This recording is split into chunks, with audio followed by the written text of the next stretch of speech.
In this video, we're going to discuss teaching your students in the whole or part method.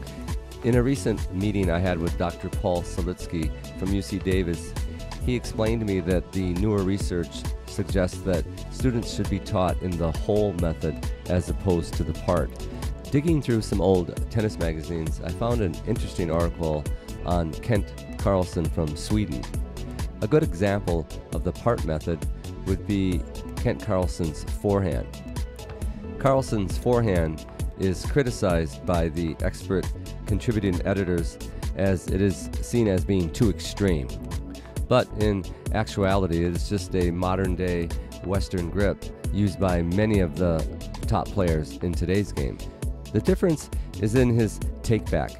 He has no loop in his forehand ground stroke.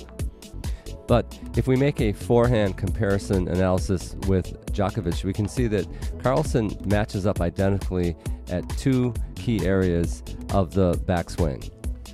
The first similarity is when they both take their rackets back, they both have their palms down. The second similarity is at the contact point, they both use the infamous double bend position.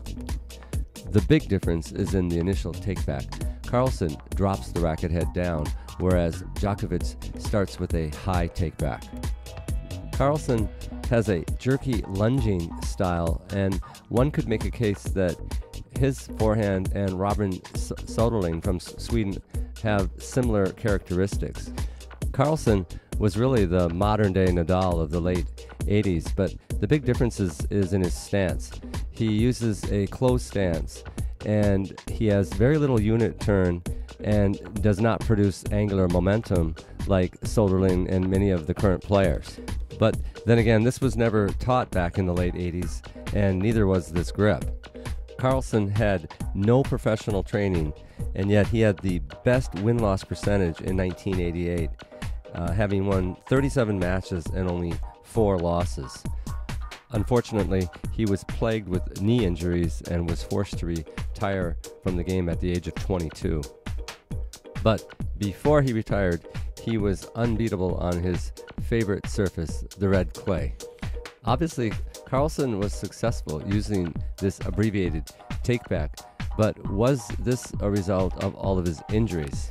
We'll never know, but all of today's current players use a more head-high level take-back that allows for a circular pattern which accumulates a lot more velocity by increasing the motion throughout the swing.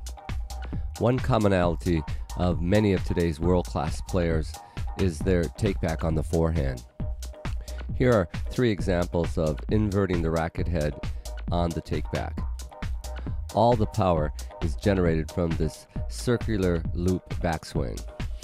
The only exception to this type of backswing would be double specialists or players who chip in charge or try to take the ball very early to rush into the net.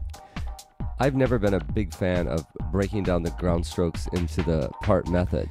The only shot in tennis that I think should be broken down into the part method is the serve, and that's only because that shot is the only shot hit from a stationary position.